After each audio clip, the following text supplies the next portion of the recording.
Olá, tudo bem com vocês? Sejam bem-vindos à nossa aula número 18, transtorno de luto prolongado. Vamos aprender um pouquinho mais hoje sobre esse transtorno, até porque o luto é um tema muito comum, mas muitas vezes muito mal compreendido. Vamos aprender aqui o seu conceito, as fases que compreende o luto e como que nós vamos estar fazendo esse manejo dentro da clínica psicanalítica. Primeiramente, antes de falarmos do transtorno de luto prolongado como um transtorno, vamos falar do próprio luto como nós conhecemos tradicionalmente falando. O luto é um processo emocional, psicológico e social que ocorre após a perda de algo muito significativo ou alguém muito significativo, como a morte de um ente querido, o fim de um relacionamento, a perda de um emprego, entre outros. O processo emocional que envolve o luto é um processo natural que acontece com qualquer pessoa que vai estar perdendo aí algo muito importante e significativo.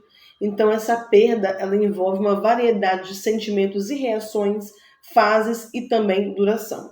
O luto não é uma doença, mas sim um processo de adaptação à nova realidade após a perda, permitindo que a pessoa eventualmente encontre maneiras de seguir em frente e reconstruir a sua vida.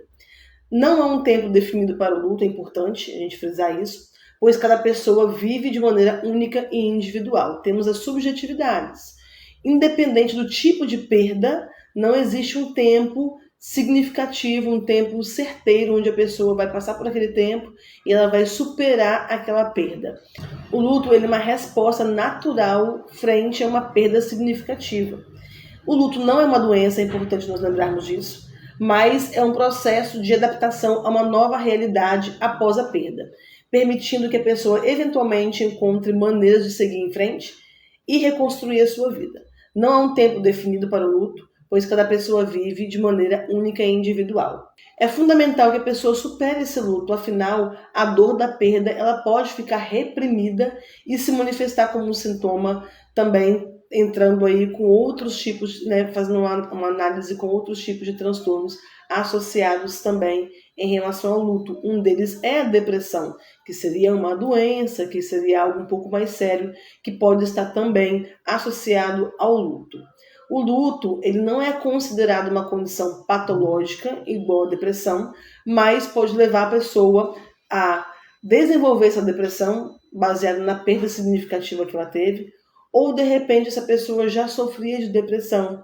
Isso vai estar problematizando muito mais a situação dela emocional em relação à depressão ou qualquer outro tipo de transtorno, tá? Então é importante entender que o luto ele está associado a outros tipos de transtorno, pode coexistir, mas que ele não é uma patologia, não é uma doença. Essa mudança no estilo de vida, essa mudança em relação às suas relações, o convívio social com as pessoas, as atividades do dia a dia também podem estar um pouco mais diminuídas, levando essa pessoa a sofrer de depressão também, posteriormente a essa perda. Então, algumas manifestações, elas são muito mais comuns também dentro do luto, quando nós falamos de emoção. Então, tem muitas pessoas que passam pelo entorpecimento, que seria um estado de choque, mediante a situação da perda, perturbação, crises de choro e dor profunda, sentimentos de culpa, lembranças de momentos em que poderia ter agido de alguma maneira diferente. Isso pode levar essa pessoa a desenvolver depressão também. De repente, um ente querido muito próximo dela passou por uma situação de doença, ela não pôde acompanhar como deveria, ela não pôde estar presente como queria, e o sentimento de culpa ele é o principal em relação à depressão, então pode levar essa pessoa a desenvolver um quadro depressivo. Então o desespero, a hostilidade, a raiva, a falta de prazer e de interesse no mundo, aquela raiva da perda. Então cada indivíduo ele vai reagir de uma forma de acordo com a sua estrutura emocional, vivências e capacidade também de lidar com perdas. A duração vai variar de pessoa para pessoa. Temos um estudo interessante de Elizabeth Ross, que é uma psiquiatra suíça. Ela teve um pouco mais de proximidade com pessoas que perderam alguém e também pessoas como pacientes terminais e dedicou o seu estudo focado nos estágios do luto. A partir daí ela conquistou seu espaço na história e ela compreendeu que existiam fases para quem perde alguém. Fases do luto. Essa pessoa passava por algumas fases até chegar a uma restauração emocional, até chegar a uma superação da situação. Elizabeth escreveu livros como Sobre a Morte e o Morrer, em 1969, onde é trabalhado a aceitação e a consciência em relação à morte iminente, sempre respeitando sua convivência e limite emocional aos mesmos. Ela fez um trabalho levando essas pessoas a uma aceitação daquele quadro pré-morte, mas ela entendeu que antes do processo de aceitação da condição atual, essa pessoa passava por um processo muito anterior, algumas fases, e ela começou a descrever as 5 fases ou 5 estágios do luto descritos por ela.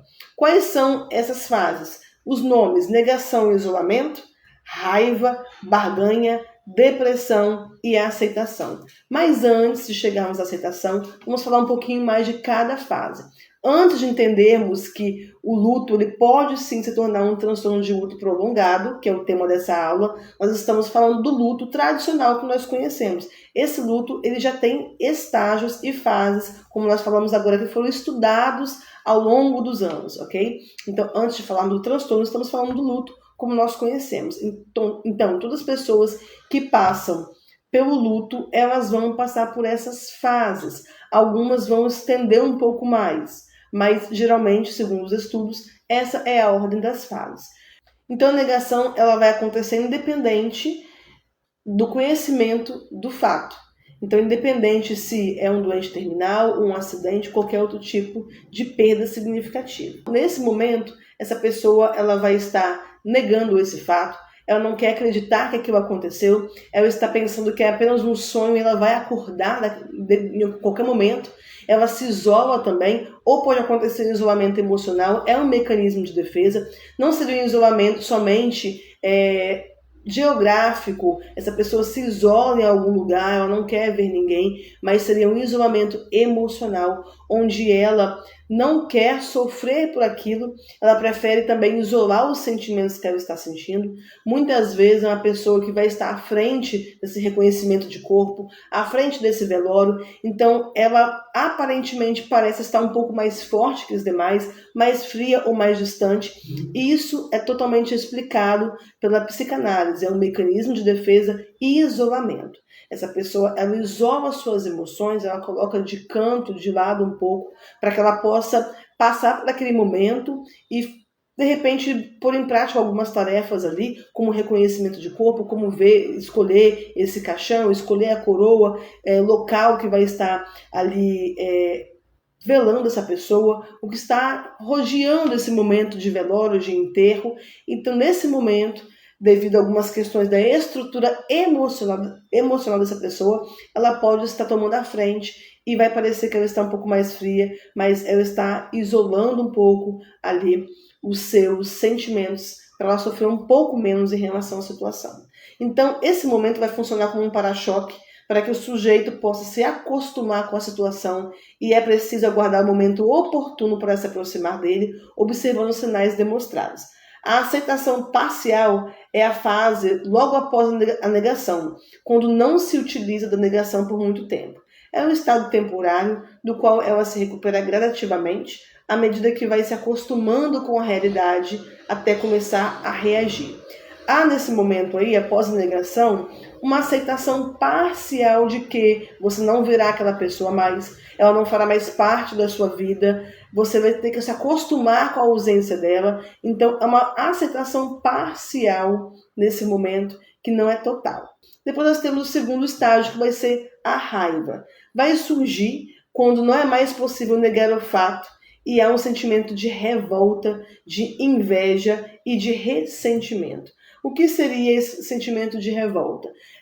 Aquela pessoa foi retirada de você, do seu convívio, você não pôde muitas vezes até mesmo despedir dela. Eu falo você porque nós já passamos por luto, a maioria de nós, mas esse paciente ele precisa saber, ser psicoeducado em relação a essas fases. Então você vai exemplificar para ele, explicar para ele o que é cada fase, identificar em qual fase ele está vivendo para que você possa fazer intervenções específicas.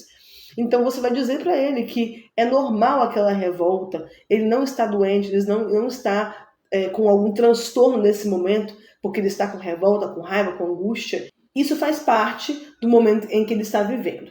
A revolta pela perda, a inveja pode surgir aí baseado na seguinte questão.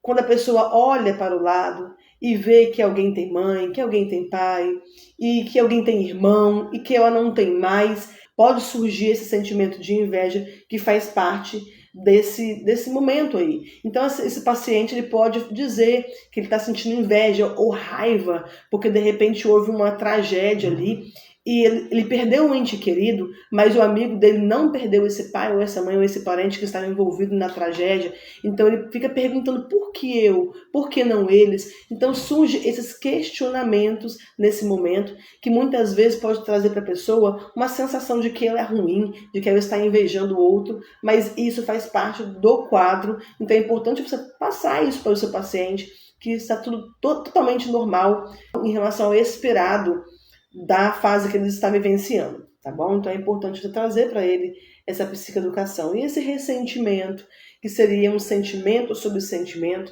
em relação a essa morte. O paciente ou enlutado, ele se pergunta por que eu não outra pessoa? Então a raiva ela vai ser expressada por emoções projetadas no ambiente externo e pelo sentimento de inconformismo. Para a família e os amigos, é uma fase difícil de lidar, pois suas atitudes não têm justificativa plausível.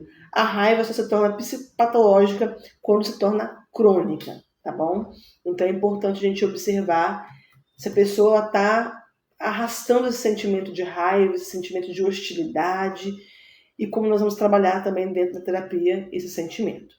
Nós temos o terceiro estágio, que é a barganha, e o paciente começa a ter esperança de que uma cura divina ou um prolongamento da vida pode acontecer em troca de méritos que acredita ter ou ações que compromete em empreender. O que seria isso? Digamos que essa pessoa está acompanhando alguém que está em fase terminal ou está passando por um câncer, uma doença ou um quadro, de repente, pós-acidente, onde essa pessoa está ali prestes a falecer, não há mais uma esperança, os médicos falam que não tem o que fazer mais. E nesse momento pode entrar essa barganha frente à morte iminente dessa pessoa. Então essa pessoa pode recorrer à sua religião, ela pode ali fazer votos, orações, oferendas, qualquer outra coisa que esteja ligada à sua religião para barganhar com algo divino, com um ser divino, com Deus, porque ela pensa que naquele momento, se ela fizer uma troca ali, ela vai conseguir de alguma forma a cura desse ente querido que está prestes a falecer. Então a barganha ela é muito comum, são aí votos, promessas, que essa pessoa pode fazer nesse momento, onde está prestes a perder alguém nesse momento. Então são méritos ali que ela crê que ela pode conseguir, né, por meio de ações, por meio de orações, para poder barrar esse processo de morte. Então a barganha ela é muito comum dentro do processo do luto. Temos um quarto estágio também, que seria a depressão, que é o estágio de sentimentos de debilitação e tristeza profunda, acompanhado de solidão e saudade. Aqui, nesse momento, essa pessoa ela pode, sim, desenvolver uma depressão, ou ela pode simplesmente estar passando por um momento de tristeza um pouco mais extenso. Aprendemos que existe uma diferença entre depressão e tristeza. Então é muito importante, durante o seu atendimento, você interceptar, você ter um pouco mais de uma análise um pouco mais profunda com esse paciente, para saber se ele está num momento de tristeza ou entrando em uma depressão, pois a depressão tem critérios de diagnóstico, então é importante nós estarmos ligados nisso, e a tristeza é comum e inerente a qualquer ser humano que vai ter uma perda significativa. Bom, então, esse momento de depressão, ele vai funcionar para o paciente, bem como os envolvidos com ele, uma preparação para as suas perdas. Essa fase ela requer muita conversa e intervenções ativas por parte dos que estão em sua volta, de modo a evitar realmente uma depressão silenciosa. Isso porque só os que conseguem superar as angústias e as ansiedades são capazes de alcançar o próximo estágio e último, que é a aceitação. Se a pessoa chegou na fase da depressão, ela pode ser levada e encaminhada para uma fase de aceitação. Geralmente, essa ordem ela segue esse roteiro, esses 5 estágios, e nesse momento da depressão é o momento de começar a trabalhar, elaborar esse sentimento, para que essa pessoa possa chegar a aceitar que realmente independente da saudade, da perda, do tempo, ela não verá mais essa pessoa. E aceitando essa morte, ela vai conseguir se libertar desses sentimentos. O que seria aceitação? Aceitar, no nosso vocabulário, nós entendemos que é simplesmente você falar, ok, não tem problema, não dói mais, eu aceito ficar sem essa pessoa, eu aceito esse sentimento, e não é simplesmente esse tipo de aceitar. Essa aceitação é um entendimento consciente de que, se eu continuar sofrendo por esse ente querido, essa aceitação ela vai trazer o seguinte pensamento: quando eu aceito que eu não vou mais ver, que eu não vou mais viver com essa pessoa, que eu não verei mais essa pessoa, eu preciso, nesse momento, entender que, naquele momento, eu aceito o seguinte fato de que ela não está mais aqui. Quando eu aceito, eu consigo passar para um próximo passo, que é o romper, que seria aí entrar em outro relacionamento, começar a ver outras vagas de emprego, a de repente fazer um curso, tentar me capacitar um pouco mais para alcançar um outro emprego semelhante àquele que eu perdi, porque afinal a perda de um emprego, uma perda significativa, não só de ente querido, ela pode trazer todos esses momentos para essa pessoa. Se ela tomou aquela situação como um luto, ela pode percorrer esses estágios. Então, dentro da aceitação, essa pessoa vai entender que não há mais o que ser feito a não ser ela seguir a sua vida. Então, após externar sentimentos e angústias, inveja pelos vivos e sadios, no caso de morte, raiva pelos que não são obrigados a enfrentar a morte, lamento pela perda iminente de pessoas e lugares queridos, a tendência é que a pessoa, após isso, ela aceite sua condição, e também se tratando de pacientes terminais. Ela entende que nesse momento, ela vai contemplar o seu fim próximo com mais tranquilidade e menos expectativa. Então, falando do paciente terminal, essa aceitação ela é importante emocionalmente falando. Não estamos entrando aqui numa questão religiosa, de repente não orar por cura, não buscar uma cura, mas estamos falando de uma situação psicológica. Essa fase ela é importante entregar, então que seja para Deus ou para alguma religião que essa pessoa segue, para alguma divindade, ela vai entregar essa vida com tranquilidade, buscando ter paz nesse momento. Claro, se a cura vier, ela vai comemorar, ela vai esperançar, ela vai viver esse momento. Mas é comprovado que quando há uma tranquilidade e essa pessoa alcança um nível de descanso em relação à sua situação, muitas coisas podem acontecer. Até porque aí as emoções vão estar mais desativadas, menos estresse, menos emoções à flor da pele, a depressão tende a melhorar um pouco mais, o quadro de ansiedade frente à morte tende a melhorar um pouco mais, mas entendemos que, voltando a falar, o luto não é somente a perda ou um paciente terminal, é qualquer situação que para você está doendo essa perda e você está com dificuldade de elaborar esse sentimento. Então nós precisamos abrir um pouco mais nossa mente em relação ao luto.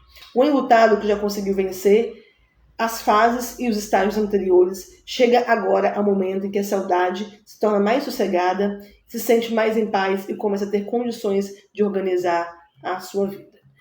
Mas e quando a tristeza se recusa a ir embora? Parece que essa pessoa já passou por um ano dessa perda, 2 anos, 6 meses, 8 meses, seja lá qual for, afinal o tempo de cada um nós precisamos respeitar. Então não posso dizer que 1 ano é muito tempo. Eu não sei qual foi o peso emocional, a carga emocional dessa perda, mas nós sabemos que o luto é uma resposta natural. Quando ele demora a ir embora, aí sim nós temos um transtorno associado, que é o transtorno de luto prolongado. Então, para um pequeno grupo de pessoas, o sentimento de luto intenso e persistente, ele pode impedi-las de seguir as suas vidas.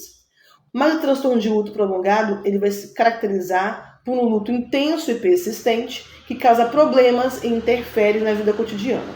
Sabemos que o luto prolongado é um assunto da aula de hoje. Quando não resolvido, ele vai evoluir possivelmente para o TLP, que seria um transtorno.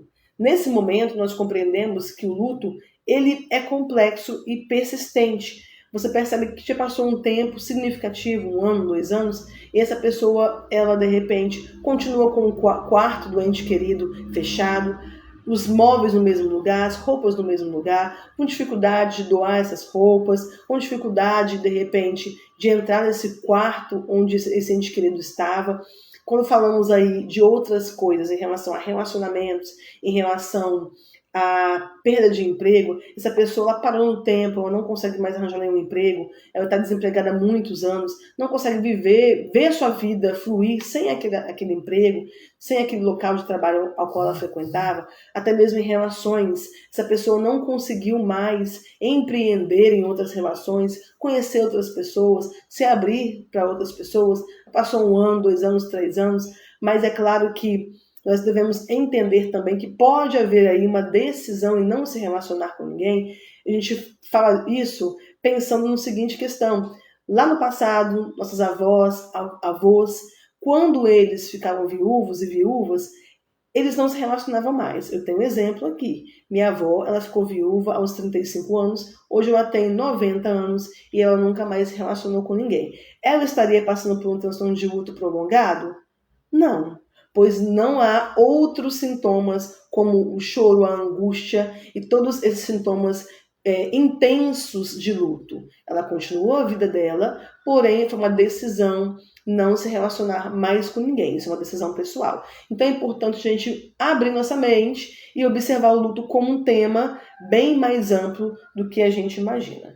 Então, o transtorno de luto, ele vai impedir essas pessoas de seguir suas vidas e vai se arrastar um pouco mais. Para o diagnóstico de transtorno de luto prolongado, a perda de um ente querido deve ter ocorrido há pelo menos 1 ano para adultos e pelo menos 6 meses para crianças e adolescentes, são alguns critérios.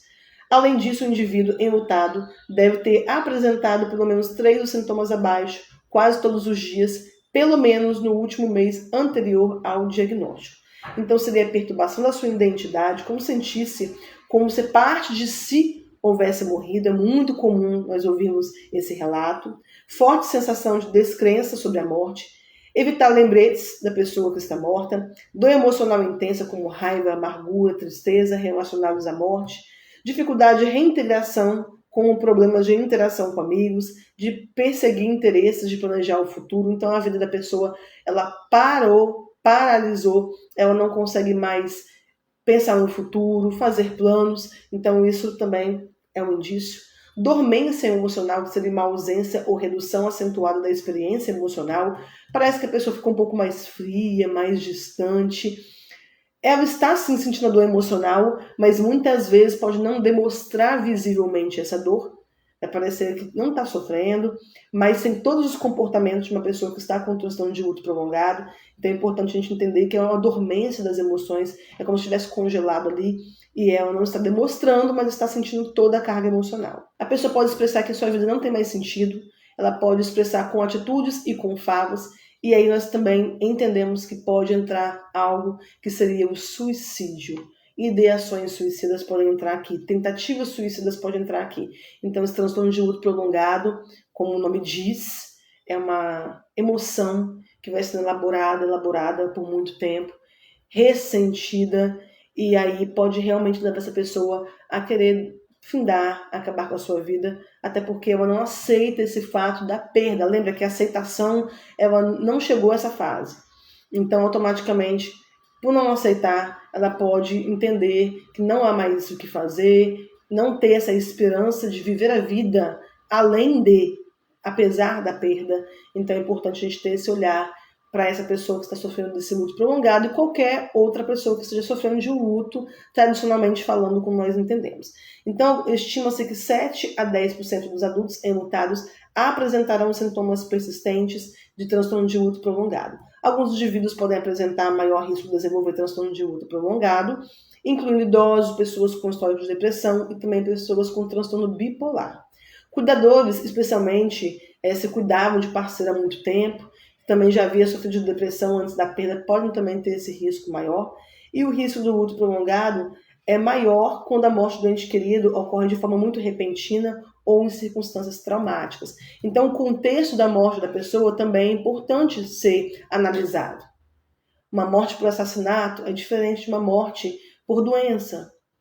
Então, nós precisamos observar qual é o contexto dessa morte sem minimizar essa dor. A inclusão desse termo, transtorno de luto prolongado, no DSM-5, foi feita em março de 2022, então é uma inclusão bem recente no DSM-5. O que antes era um luto, hoje se tornou um transtorno, quando essa pessoa ela arrasta por mais de um ano todos esses comportamentos, todos esses sintomas e também esse ressentimento, sentimentos voltados para esse ente querido. Tratamento. Essa pessoa, com certeza, ela precisa de apoio psicológico, uma rede de apoio familiar também. Os sintomas relacionados ao luto após a morte do ente querido, elas vão afetar a vida diariamente falando. Então, essa pessoa, com o tempo, ela precisa voltar para as atividades, ela precisa voltar para o trabalho, se relacionar com outras pessoas. Então, o psicólogo, o psicanalista, ele vai ser importante nessa fase para poder elaborar toda essa dor, para poder ressignificar muitas coisas e trabalhar, consequentemente, as emoções dessa pessoa, esse gerenciamento de emoções, essa volta, né, ao cotidiano, ao social. Então, embora esses sentimentos de luto eles possam, às vezes, aumentar em diferentes momentos, né, eles geralmente não requerem tratamento de saúde mental. Então, é uma fase que essa pessoa está passando, tá? Muitas vão precisar de um tratamento porque já passam por depressão, ok? Outras vão simplesmente viver essas fases e passar por elas. Mas é importante esse apoio emocional durante o tratamento, tá bom? É importante a terapia cognitivo-comportamental, vai trabalhar muito a questão do pensamento, sentimento, emoções, comportamentos. Isso vai ajudar bastante também. Caso haja uma depressão associada, ou se a pessoa, a partir desse luto, ela descobre um diagnóstico de depressão, né, dado pelo psiquiatra, ela precisa fazer um acompanhamento também, medicamentoso. Se há uma ansiedade exacerbada, se há outro transtorno associado, o tratamento dela vai ser também medicamentoso. Como falamos anteriormente, no DSM-5, a partir de 2022, o transtorno de luto prolongado, TLP, ele foi acrescentado. Mas foi feita uma revisão, uma pesquisa, e ao longo dos estudos de várias décadas, sugeriram que muitas pessoas estavam enfrentando dificuldades persistentes associadas ao luto, que excediam expectativas sociais, culturais ou religiosas. Processo de 2 anos, 3 anos de luto, e a partir daí, com 2 anos de estudo, de revisão e muitos comentários públicos e também de muitos psicanalistas, psicólogos, compreendeu que faria parte do DSM-5 também o TLP. Sabemos que o luto, como nós conhecemos, já é uma condição séria e que, se não acompanhado por um profissional de saúde mental, pode se tornar um transtorno de luto prolongado e até mesmo levar a pessoa a tentativas ou ideações suicidas, fora que sua vida cotidiana, social, interpessoal vai estar também prejudicada devido a essas emoções, devido a esse isolamento, tantas outras questões que vão estar rodeando esse tema do luto. Por hoje é isso, é importante nós entendermos que é um assunto amplo e o luto ele não é apenas de pessoas, mas pode ser uma perda de um animal, uma perda de um emprego, de um relacionamento importante, uma mudança muito significativa de estado, de país, que vai trazer aí uma sensação de perda muito grande. Então, tudo isso é muito amplo, então é importante a gente abrir a mente para esse tema. Até a próxima aula, Narcisismo e Personalidade. Até a próxima. Tchau, tchau.